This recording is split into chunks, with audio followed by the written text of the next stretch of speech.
शांति।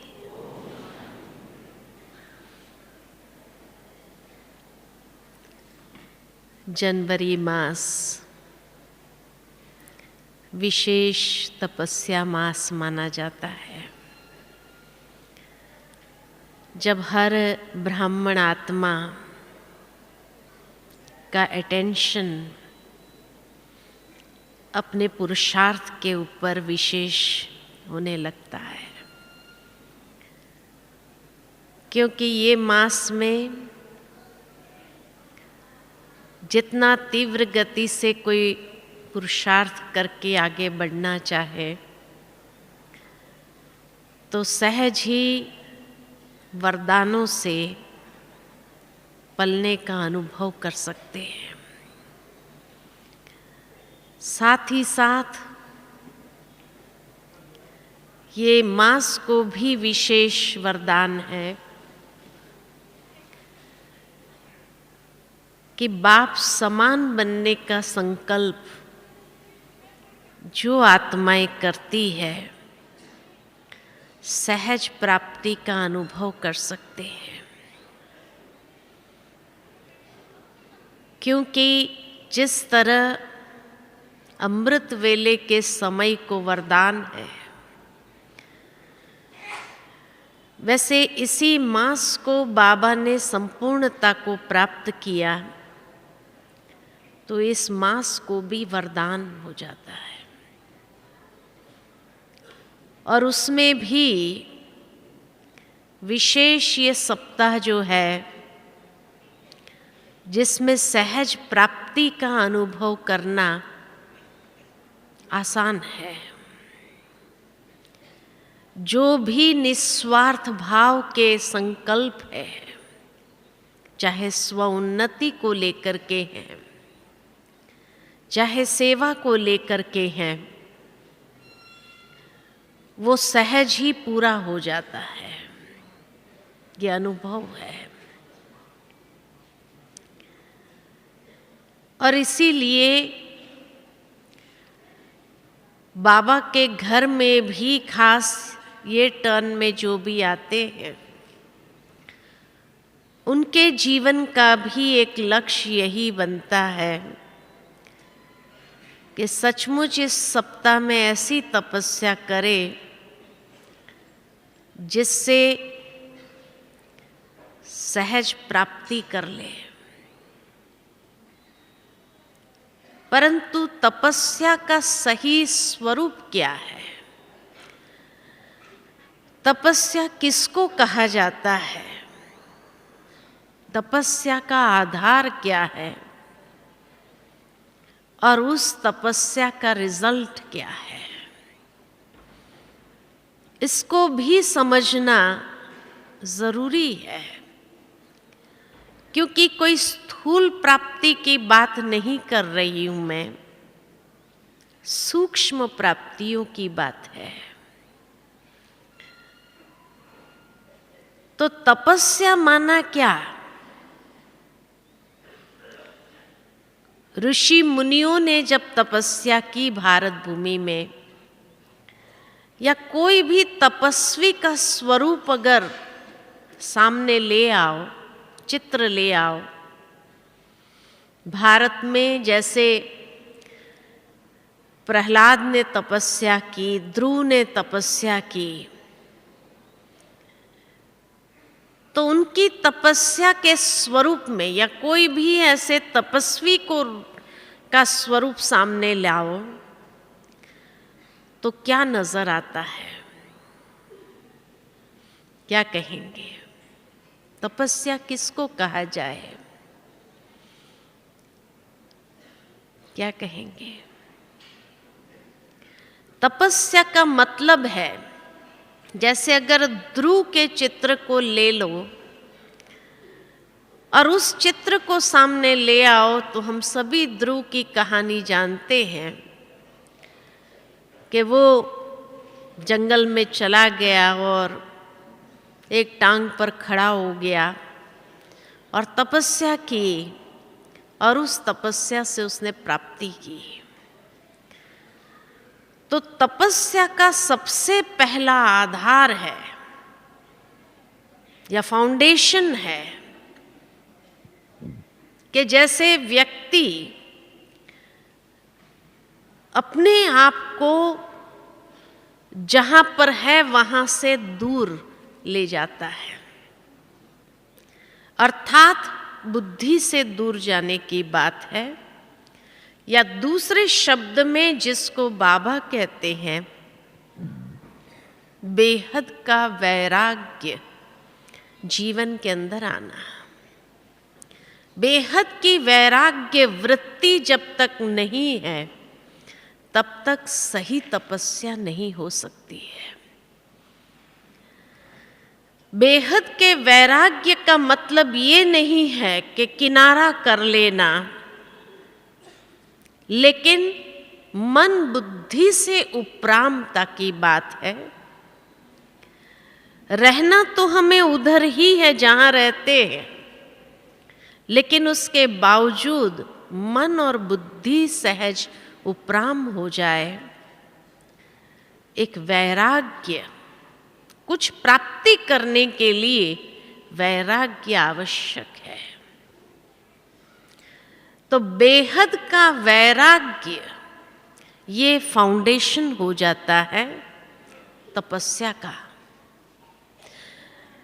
वैराग्य यानी मेरा मेरा मेरा का जो भाव है उसको परिवर्तन कर देना, और जो कुछ भी है बाबा का, बाबा बाबा ये भाव अंदर से उत्पन्न हो जाए।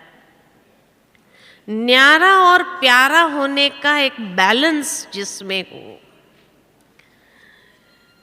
और साथ ही साथ राज ऋषि बन जाना। राज ऋषि यानी राज्य अधिकार भी संपूर्ण हो। इसलिए तपस्वी के लिए हमेशा कहते ये तपस्वी राज है। तपस्वी राज यानी जिसने अपनी कर्मेंद्रिय के ऊपर संपूर्ण अधिकार प्राप्त किया हुआ है। कोई भी कर्मेंद्रिया मन को विचलित करने वाली न हो, ये है बेहद का वैराग्य। अगर बार बार कोई कर्मेंद्रियां हमें अपनी ओर आकर्षित करती रहती है, खींचती रहती है, तो तपस्या नहीं हो सकती है। इसलिए कर्मेंद्रिय के ऊपर संपूर्ण अधिकार, तो राज भी हो और ऋषि माना त्याग भी हो। तो त्याग और राज का बहुत सुंदर बैलेंस जिसको कहे, ये है तपस्या का फाउंडेशन। तभी तपस्या सही है। न्यारा हो जाना, उपराम हो जाना। जिस तरह अभी यहां पर आए हो, लेकिन अगर बुद्धि का लगाव घर में है तो तपस्या कभी नहीं हो सकती है, क्योंकि मन बार बार विचलित होता रहता है और चला जाता है। और ऐसा बेहद का वैराग्य तभी हो सकता है जब हमने अंतर्मुखता यानी भीतर अपने आप को ले जाना। ऋषि मुनियों ने जब भी तपस्या की, उन्होंने तपस्या के लिए स्थान कौन सा चुना? गुफा को चुनते हैं। गुफा में बैठकर तपस्या करते हैं, जंगल में चले जाते हैं, है ना। तो बाबा ने भी हमें गुफा दिया है। कौन सी? अंतर्मुखता की गुफा। उसमें बैठ जाओ। अंतर्मुखता की गुफा माना खाली बाह्यता का मौन नहीं, लेकिन अंतर्मुखता इसीलिए कहा जाता क्योंकि मुख के ऊपर मुख्य इंद्रियां है। देखने की, सुनने की, बोलने की और सोचने की। मुख्य इंद्रियां जो मन को विचलित करती रहती है वो मुख के ऊपर है। तो अंतर्मुखी हो जाना यानी ये कर्मेंद्रिय को भी समेट लेना जब तपस्या करते हैं तब, और समेट करके अंदर की ओर कर लेना यानी आत्म स्वरूप में स्थित हो जाना, उस गुफा में अपने आप को ले चलना। ब्रकुटी की गुफा मानी जाती है, तो उस गुफा में बैठ जाना यानी आत्म स्वरूप में स्थित होकर के बैठना, यह है तपस्या का आधार। तो गुफा अंतर्मुखता की। इसीलिए बाबा कई बार कहते हैं अंतर्मुखी सदा सुखी, बाह्यमुखी सदा दुखी, है ना। क्योंकि बाह्यता में जितना आते, कभी कभी शब्दों के ऊपर भी हमारा कंट्रोल नहीं रहता है और वो हमें किसी न किसी प्रकार से कोई न कोई बात में हमें हंसाता रहता है, जिस कारण से अफसोस भी होता है, संकल्प भी चलता है, नहीं कहते थे, नहीं करते थे, हाँ ये अफसोस करना पड़ता है। इसलिए अंतर्मुखी सदा सुखी। तो जब कोई भी तपस्या करनी है तो अंदर की ओर ये कर्मेंद्रियां सिमटी हुई हो, तब ये सही तपस्या कर सकेंगे। तो बेहद की वैराग्य वृत्ति के लिए अंतर्मुखता की गुफा में बैठना बहुत आवश्यक है। दूसरा, अंतर्मुखता जब कहते हैं तो बाबा ने कई बार ये बात कही है कि अंतर्मुखता माना सागर के तले में चले जाना, भीतर चले जाना। जैसे गोताखोर होते हैं दुनिया के अंदर, तो गोताखोर जब समुद्र में जाते हैं तो बाहर की दुनिया से डिटैच हो गए और एक दूसरी दुनिया में प्रवेश करते हैं। और जैसे ही उस दुनिया में प्रवेश करते हैं, उस दुनिया के विषय में, उसको खोजने में, उसका अन्वेषण करने में पूरा उनका समय, पूरा उनका शक्ति उसी में लग जाती है और इतना उसमें खो जाते हैं कि बाहर की दुनिया में क्या हो रहा है उससे बिल्कुल अनजान। वहां तक कि समय का भी एहसास नहीं होता कि कितना देर हो गया, इतना उसमें मगन हो जाते हैं, उस दूसरी दुनिया के अंदर मगन हो जाते हैं। ठीक इसी तरह जब तपस्या में बैठते हैं तो समय का भी एहसास नहीं, और एक ऐसी दुनिया में हम भी चले जाते हैं, ये भौतिक दुनिया से ऊपर अपने सूक्ष्म वतन में कहो या निराकारी दुनिया में, उस दुनिया में खो जाना कि जिसमें हमारी सारी शक्ति, सारा समय और सारा उसी में मगन होना, ये है तपस्या। उसी में ही हम रमे रहे, उसी में ही समाये रहे, ये तपस्या है।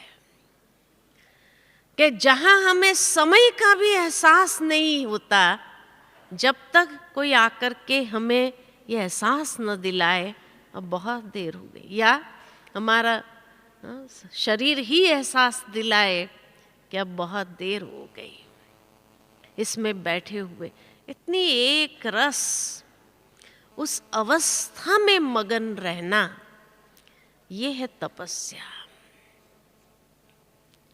तीसरा, जब अंतर्मुखता कहते हैं तो अंतर्मुखता के लिए बाबा यही कहते हैं अंडरग्राउंड हो जाना। अंडरग्राउंड,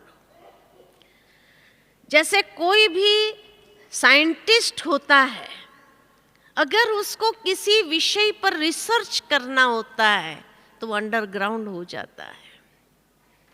अगर बाहर में क्या हो रहा है, क्या नहीं हो रहा है, आज यहाँ जाना है, इसको मिलना है, हाँ इससे बातचीत करनी है, ये शादी पर जाना, तो वो रिसर्च कर पाएगा?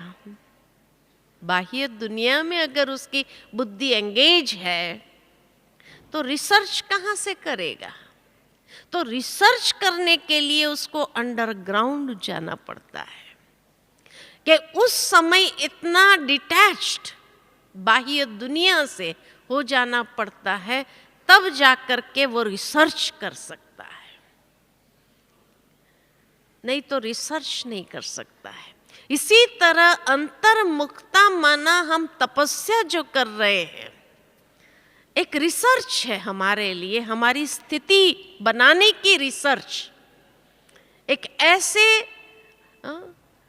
लैब में हम चले जाते हैं, एक ऐसे लेबोरेटरी में अपने आप को, प्रयोगशाला में रख देते हैं कि जिसमें भाई लगातार कई दिन भी हो जाता है, लेकिन बाहर की दुनिया से इतना हमारा ताल्लुक नहीं, तब जाकर के वो सही तपस्या हम कर सकते हैं।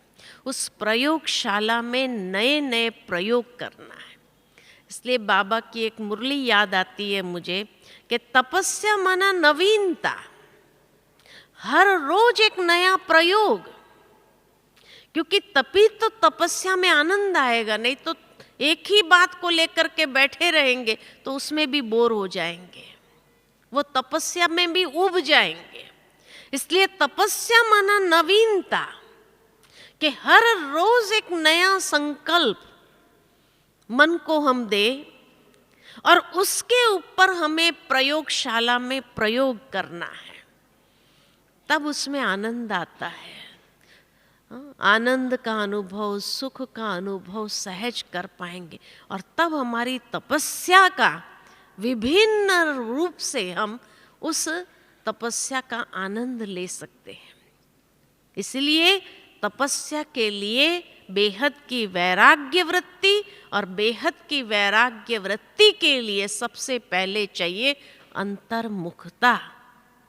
तो अंतर्मुखता ये 3 बातों के आधार पर, अंतर्मुखता की गुफा, अंतर्मुखता माना अंडरग्राउंड, अंतर्मुखता माना सागर के तले में चले जाना। दूसरा, तपस्या का मतलब है, क्या दिखाते हैं?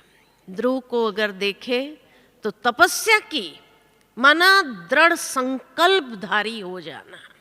दृढ़ संकल्प, एक ही संकल्प में वो टिक गया, एक टांग पर खड़ा हो गया। एक टांग पर खड़ा हो जाना माना एक संकल्प में दृढ़ हो जाना। जिस चीज का हमें तपस्या करके अनुभव करना है, उसमें दृढ़ संकल्पधारी हो करके, खाली दृढ़ संकल्पधारी नहीं, लेकिन निश्चयात्मक बुद्धि से दृढ़ संकल्पधारी बनना। निश्चयात्मक बुद्धि से, उसमें संशय नहीं होना चाहिए, पता नहीं मैंने संकल्प तो लिया लेकिन कर पाऊंगा या नहीं, हो सकेगा या नहीं, उसको दृढ़ संकल्पधारी नहीं कहा जाता है। करना ही है, होना ही है, ये है दृढ़ संकल्पधारी बनना।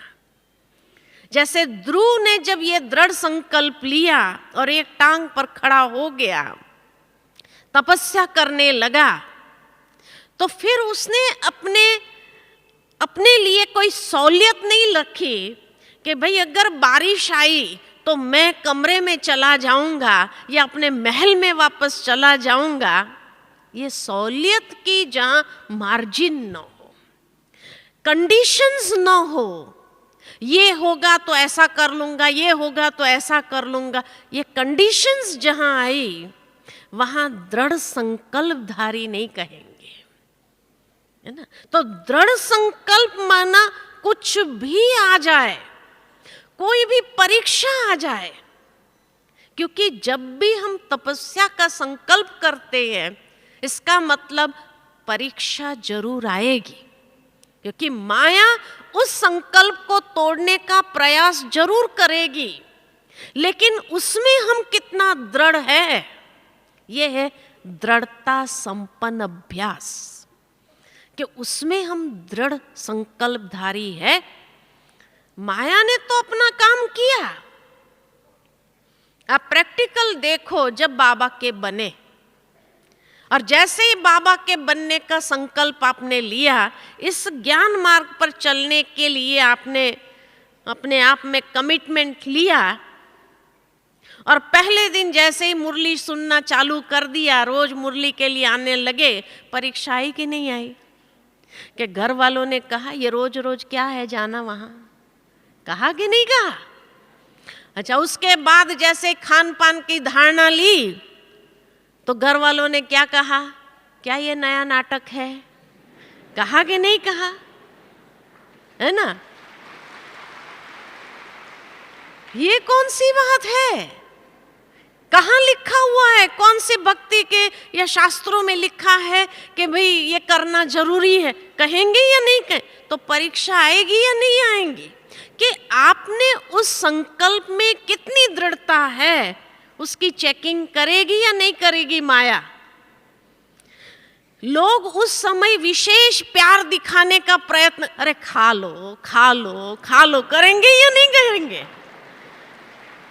कितना प्यार दिखाएंगे, है ना? जिंदगी में कभी नहीं प्यार दिखाया होगा, लेकिन जब आपने खान पान की धारणा के लिए दृढ़ संकल्प लिया, तो कितना प्यार दिखाना चालू किया लोगों ने। अरे थोड़ा खा लो, इतना तो हमारा प्यार रखो, सम्मान रखो, मान रखो, कहा कि नहीं कहा? लेकिन आपने खाया, संकल्प में दृढ़ रहे ना। ये तो नहीं कि भाई हाँ चलो ये कोई 4 बार कहेगा तो मैं खा लूंगी, कहा ऐसा कि 4 बार? अरे लोग 10 बार कहते हैं, है कि नहीं? कई बार हम देखते हैं कि लोगों को सच पूछो ना तो ये धारणा हमारी बहुत अच्छी लगती है कि ये लोग किसी के घर का खाते नहीं है। कहते ये लोग जब भी आते हैं ना, हमें टेंशन ही नहीं होता है कि उनके लिए क्या बनाने का, क्या करने का। बड़े खुश होते हैं अंदर से बड़े खुश होते हैं, लेकिन ऊपर से कहने के लिए उनको कहना पड़ता है ताकि आपको खराब न लगे, ये सोच करके। बाकी अंदर में कोई इतना प्यार नहीं होता है किसी को, कहना पड़ता है, बस दिखावा तो कर रहे, दुनिया ही दिखावे की है ना। बाकी अंदर से बड़े खुश होते हैं, ये जब भी आते हैं ना, और ही हमारा खाना वो बना देते, हमें आराम मिल जाता है, बड़े खुश होते हैं, है ना। और दूसरे अगर आते हैं ना तो अंदर में मन खराब करते, कहाँ ये अभी आ गए, है ना। लेकिन वास्तव में हमारी ये धारणा लोगों को भी बहुत पसंद आती है ना। सिर्फ परीक्षा लेते हैं हमारी, देखने के लिए कितना दृढ़ है, लेकिन जब तपस्या है हमारी तो आप भी कह देते कि हाँ हमारी फिर आगे से कभी नहीं कहेंगे। तो इसीलिए जब तपस्या का दृढ़ संकल्प लेते हैं तो सच पूछो तो उसमें कोई सहूलियत नहीं होती है, उसमें कोई मार्जिन नहीं होती है, ऐसा होगा तो कर लेंगे, कंडीशंस नहीं होती है। उसको कहते हैं दृढ़ संकल्पधारी होना। इसी तरह जब कोई भी धारणा के लिए आपने जैसे ही दृढ़ संकल्प लिया अंदर में कि परीक्षा जरूर आएगी, परीक्षा आएगी जरूर, लेकिन ये परीक्षा आपकी दृढ़ता को टेस्ट करने के लिए आती है कि सचमुच कितनी दृढ़ता है। इसीलिए जब भी आप कोई दृढ़ संकल्प करो तो प्रिपेयर्ड हो जाओ कि इसकी परीक्षा आएगी, मेरी दृढ़ता की शक्ति को देखने के लिए, लेकिन मुझे इसमें पास जरूर होना है, और पास होने का संकल्प होगा तो जरूर पास हो जाएंगे, फेल हो नहीं सकता है। दुनिया की माया की कोई ताकत नहीं है आपको फेल कर सके, क्योंकि सर्वशक्तिमान बाबा आपके साथ है ना। इसलिए कोई शक्ति, माया खोखली हो चुकी है अंदर से। माया माने क्या, खाली बाहर का एक स्वरूप है, अंदर से एकदम खोखलापन है। तो खोखला क्या टेस्ट लेगा आपकी, बस आप थोड़े पावरफुल हो जाओ तो कौन सी टेस्ट ले करके आपको फेल करने की शक्ति है माया के अंदर, है ही नहीं। आपकी दृढ़ता के आगे किसी का चल नहीं सकता है। लेकिन जहां माया ने देखा आप कमजोर हुए तो क्या होगा, फेल हो जाएंगे, है ना।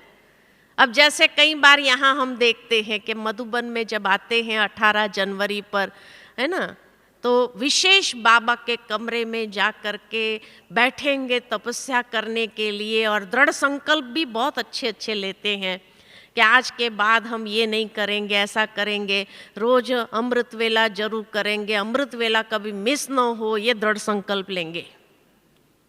अब जैसे ही अमृत वेले का दृढ़ संकल्प लेंगे तो माया परीक्षा तो जरूर लेंगी। तो रात को सोने समय क्या संकल्प देंगी माया, आज सारा दिन आराम नहीं किया है, पता नहीं कल सुबह उठ पाएंगे नहीं उठ पाएंगे। अब जैसे ये संकल्प आया कि सारा दिन रेस्ट नहीं किया है, कल सुबह पता नहीं उठ पाएंगे नहीं उठ पाएंगे, तो दूसरे दिन उठ सकते हैं, कभी नहीं उठ सकेंगे, कभी नहीं उठ सकेंगे। इसीलिए जब ये दृढ़ संकल्प कर लेते हैं, करना ही है, होना ही है, बाबा मेरे साथ है, तो कैसे नहीं होगा, तो होगा ही। और तबीयत भी खराब नहीं होती है। हो सकता है कि एक दिन थोड़ा ऊपर नीचे भी हो जाए, ये माया का तरीका है। लेकिन अगर आप दृढ़ता संपन्न अभ्यास करने लगे तो माया की कोई ताकत नहीं है कि आपको कोई बीमार कर दे या आपको कोई तकलीफ पहुंचा सके। परीक्षा है, इसलिए उसको परीक्षा समझ करके पार करो। देखो, विजयी आपका जन्म सिद्ध अधिकार है, विजयी होकर के रहेंगे। ये है दृढ़ता, इसको कहते हैं दृढ़ता। हमने ये भी अनुभव सुने हैं, बीमार होने के बाद जब दृढ़ संकल्पधारी बन गए तो बीमारी छूमंतर हो गई। ये भी अनुभव सुने हैं कईयों के, प्रैक्टिकल किए हैं कि कितनी भी तकलीफ हो लेकिन वो तकलीफ हमें तकलीफ पहुंचा नहीं सकी, क्योंकि हमारी दृढ़ संकल्प शक्ति के आगे वो फेल हो जाती है। लेकिन जहां थोड़ा भी मार्जिन रखा, अलबेलापन के कारण, मार्जिन भी क्यों रखते हैं पता है, अलबेलापन, आलस और अलबेलापन ही हमारे अंदर हमारे संकल्प को कमजोर करने का प्रयत्न करेगी। इसलिए बाबा कई बार कहते हैं ये आलस और अलबेलापन जो है ये छठा विकार है। आलस छठा विकार है। 5 विकारों के बाद आलस जो है ये भी एक विकार है, विकृति है एक प्रकार की। इसलिए इसके ऊपर विजयी होना है। तब दृढ़ संकल्प, दृढ़ता में सफलता, भगवान का वरदान है, दृढ़ता में सफलता। तो जिस तरह ज्ञान में आने के बाद जब नियम मर्यादाओं में चलने के लिए आप दृढ़ संकल्पधारी बन गए और कोई आपको हिला नहीं सका वहां से, तो बाकी पुरुषार्थ में भी जब दृढ़ संकल्पधारी बनते हैं, कोई हिला नहीं सकता। हिलाता है तो सिर्फ एक ही, कौन हिलाता है? खुद की कमजोरी, खुद की कमजोरी वही हमें हिला सकती है। माया की भी ताकत नहीं हमें हिलाने की, खुद की ही कमजोरी हमें हिला सकती है। माया की ताकत नहीं, दुनिया की ताकत नहीं, किसी की ताकत नहीं। खुद खुद के लिए विघन बनते हैं या विघन खड़े करते हैं। तो दृढ़ संकल्पधारी बनना। तीसरा, तपस्या माना एक नामी हो जाना, एकाग्रतापूर्ण अभ्यास। जिस तरह ध्रुव ने एकाग्रता के साथ बिना हिले एकाग्रता के साथ अभ्यास किया, इसी तरह जब हम भी तपस्या करें तो मन, बुद्धि, भावनाओं की एकाग्रता जहाँ है तब अभ्यास सही हो सकता है। शारीरिक एकाग्रता भी बहुत महत्वपूर्ण रोल प्ले करती है इसमें। उसने एक टांग पर खड़ा हो गया, ये नहीं कि थोड़ी देर के बाद अरे टांग दुखने लगी नीचे कर दूं दूसरा टांग, नहीं, एकाग्रतापूर्ण अभ्यास। ठीक इसी तरह हम भी जब एकाग्रता के साथ अभ्यास करने बैठते हैं, तपस्या करने बैठते, तो शारीरिक एकाग्रता भी बहुत महत्वपूर्ण रोल प्ले करती है। अगर बार बार हिलते रहेंगे, डोलते रहेंगे, इधर उधर होते रहेंगे, ये तपस्या होगी? ऐसी तपस्या हो सकती है क्या? कभी कभी नहीं हो सकती है। जितना व्यक्ति हिलता डुलता है, ये बताता है अंदर उसका मन कितना हिल रहा है, इतना विचलित है अंदर से, क्योंकि मानसिकता का ही प्रभाव शारीरिकता के ऊपर पड़ता है। माइंड इफेक्ट करता है बॉडी के ऊपर। तो अगर शारीरिक एकाग्रता होगी हमारी, तो मन की एकाग्रता को भी विकसित करना आसान हो जाएगा। लेकिन अगर मन बड़ा परेशान है अंदर में, तो मन शरीर में भी परेशानी को उत्पन्न करता रहेगा और कभी भी शारीरिक एकाग्रता के साथ आपको बैठने नहीं देगा। इसीलिए जितनी मानसिक एकाग्रता उतनी शारीरिक एकाग्रता, बहुत गहरा संबंध है दोनों का।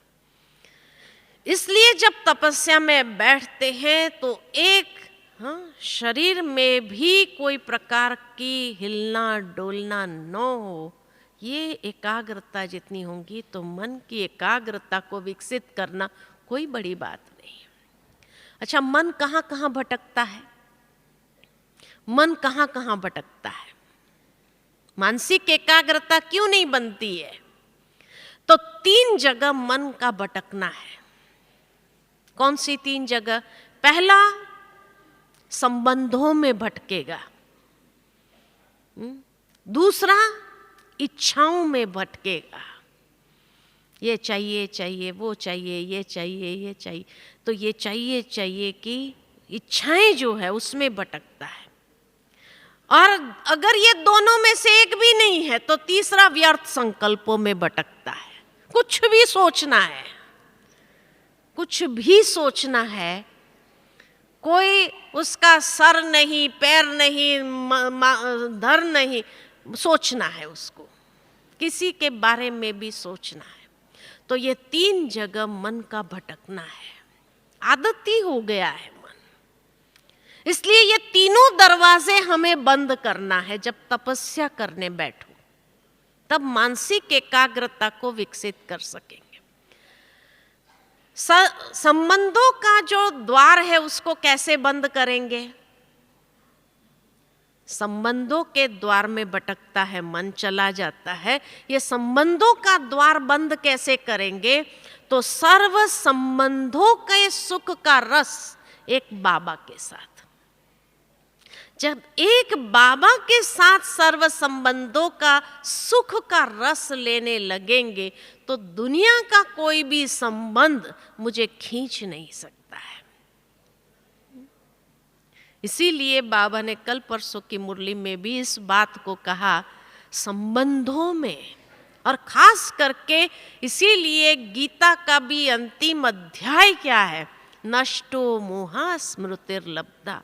ये तपस्या है कि बार बार जैसे अर्जुन का मन विचलित हो रहा था उसके पुत्र में के मोह में, ऐसे ही जब तक कोई न कोई मोह या लगाव होगा, जिस भी संबंध में मोह होगा, लगाव होगा, उस संबंध के पीछे मन भागेगा जरूर।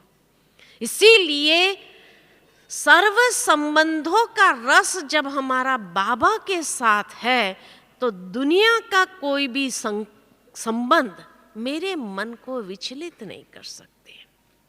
प्यार जरूर रखो, संबंधों में मोह नहीं होना चाहिए, लेकिन ये भी नहीं कि प्यार भी ना हो, प्यार जरूर रखो, लेकिन वो लगाव में हमारी मन और बुद्धि को परेशान कर दे, ऐसा ना हो।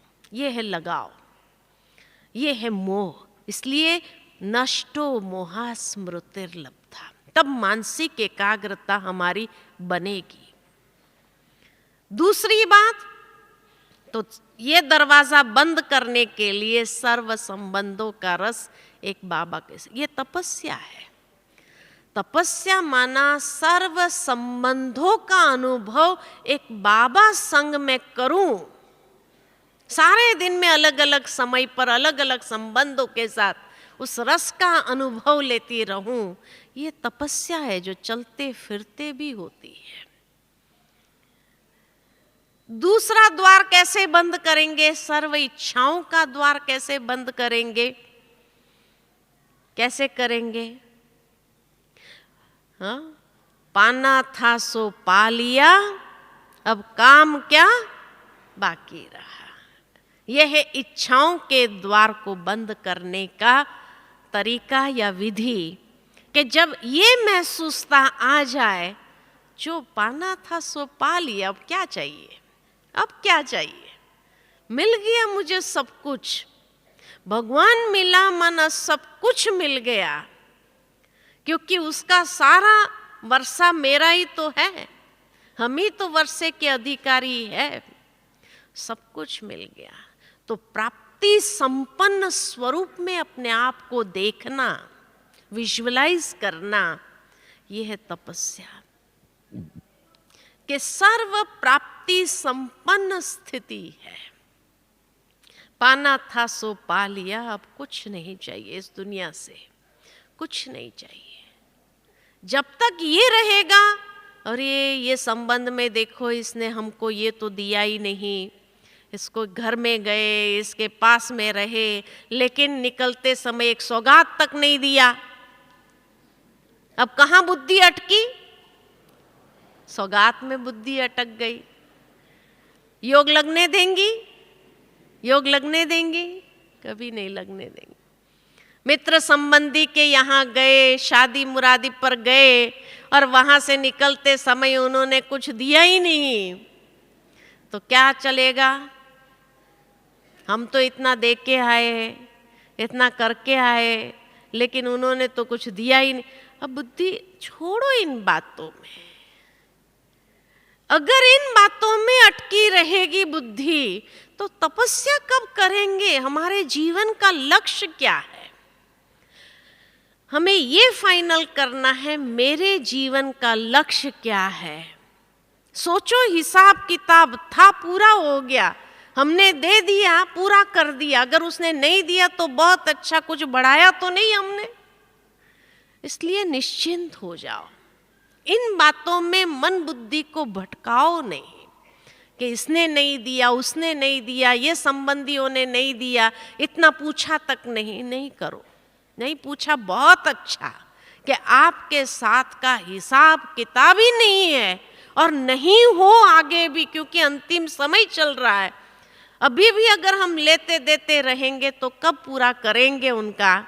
इसीलिए नहीं लिया, ये बहुत अच्छी बात है, ये अंदर में संतुष्टि हो। नहीं मिला, बहुत अच्छा, हिसाब किताब भी नहीं होगा, फुल स्टॉप, फुल स्टॉप। तो इच्छाओं के द्वार को बंद करने के लिए बाबा ने बहुत दिया है, इतना देता है। बाबा का ऋण चुकाने का सोचो, दुनिया को ये देना वो देना ये नहीं करो। बाबा का ऋण चुकाना है, ये सोचो, ये बाबा ने जितना दिया है, क्या मैं इतना बाबा के लिए कर पा रही हूं? मैं इतना कर सकती हूं? जितना बाबा के लिए करो उतना ही अधिक से अधिक है, ये बाबा चाहता है। तो इसीलिए इच्छाओं के द्वार को बंद करने के लिए पाना था सो पा लिया, अब काम क्या बाकी रहा, मुझे दुनिया से कुछ नहीं चाहिए। अगर हमने दिया संबंध निभाने के हिसाब से, उन्होंने रिटर्न में कुछ नहीं दिया, बहुत अच्छा, थैंक्स मानो उनका, थैंक्स कर दो, ठीक है ना। लेकिन उनके उसमें से कुछ पाने की इच्छा नहीं रखो। बाबा बहुत दे रहा है, ये संभालो, ये ध्यान रखो, बाबा दे रहा है। और तीसरा, व्यर्थ संकल्पों को बंद करने का द्वार। वो द्वार को बंद करने के लिए क्या सोचना है? व्यर्थ संकल्पों का लीकेज अगर है तो भी समर्थी अंदर में नहीं आएगी, तपस्या नहीं हो सकेगी। तपस्या करने के लिए समर्थ संकल्पों की आवश्यकता है, पॉजिटिव थॉट्स की आवश्यकता है। जितनी संकल्पों में समर्थी होगी, शक्ति होगी, उतनी तपस्या अच्छी होगी। जितना व्यर्थ का लीकेज होगा, हमारी तपस्या कमजोर होती जाएगी। इसीलिए समर्थ को बढ़ाने के लिए मुरली का अध्ययन करें, ज्ञान का अध्ययन करें, तो हमारे संकल्पों में भी समर्थी बढ़ती जाएगी। इसलिए बाबा कहते हैं मुरली कभी मिस ना हो, मुरली कभी मिस ना हो। एक दिन की मुरली भी मिस होती है, उस दिन आप सारा दिन स्थिति को देखना कितना विचलित होती है। योग करने बैठते तो योग नहीं लगता है, ये प्रत्यक्ष प्रमाण आप अनुभव करेंगे। इसलिए कितना भी हो, मुरली का खजाना मेरे साथ हो, मुरली का अध्ययन करना ये मेरे जीवन का आधार है, जो हमारे अंदर समर्थी को बढ़ाएगा, शक्ति को बढ़ाएगा। ठीक है ना? तो ये तीनों द्वार को बंद करने का ये ही एक तरीका है, तब मानसिक एकाग्रता हमारी बढ़ेगी। तीसरी है बौद्धिक एकाग्रता। तो शारीरिक एकाग्रता, मानसिक एकाग्रता, तीसरी है बौद्धिक एकाग्रता। बौद्धिक एकाग्रता के लिए बैलेंस जीवन में बहुत जरूरी है। इसलिए गीता में कहा स्थित प्रज्ञ, प्रज्ञ माना बुद्धि, स्थिर बुद्धि वाला बनो। हे अर्जुन, तुम स्थिर बुद्धि वाला बनो, क्योंकि बुद्धि अगर स्थिर नहीं है, बुद्धि कहाँ जाती है? आसक्तियों में जाती है। और कहाँ जाती है बुद्धि? कर्मेंद्रिय के पीछे जाती है। तो इसीलिए स्थिरता हमारी समाप्त हो जाती है। जितनी हमारी बुद्धि की स्थिरता होगी, और स्थिरता कैसे होगी? तो बुद्धि की परिपक्वता को बढ़ाओ। परिपक्वता अर्थात मैच्योरिटी। जितना ज्ञान को हजम करते जाएंगे, बुद्धि की परिपक्वता बढ़ेगी।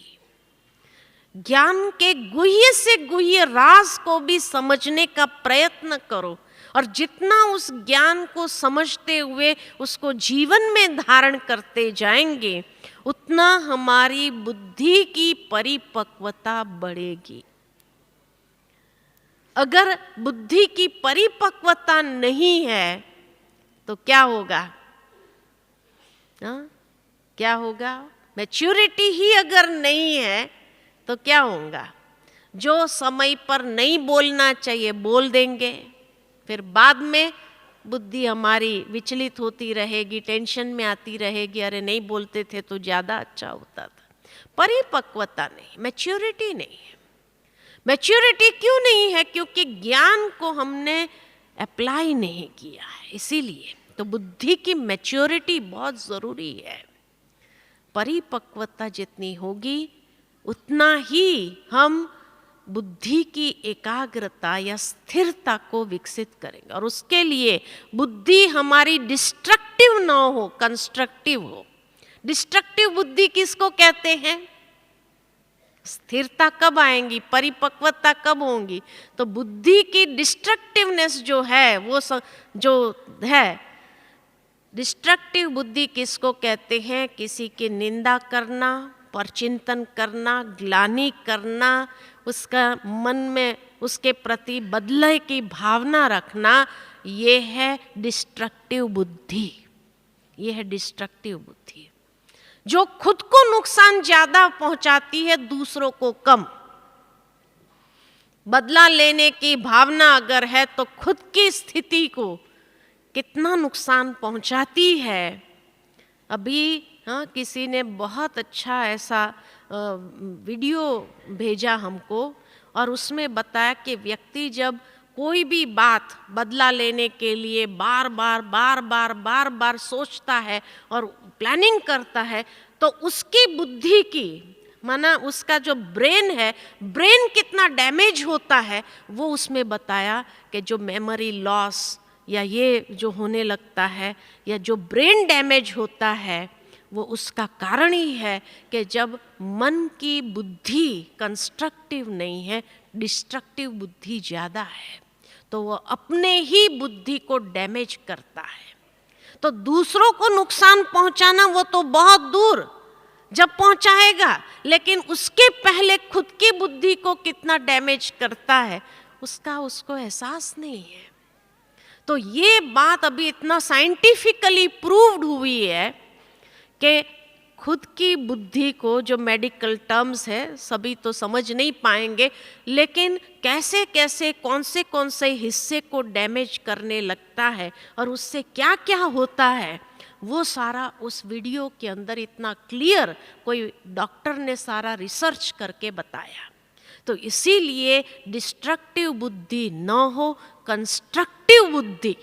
इसीलिए बाबा बार बार हमें कहते हैं, बच्चे कोई अगर हमारा बुरा भी करता है तो क्या सोचो, शुभ भावना, शुभ कामना, दुआएं दो, बाबा उसकी बुद्धि को ठीक रखना, यही उसके प्रति अंदर से आशीर्वाद निकालो।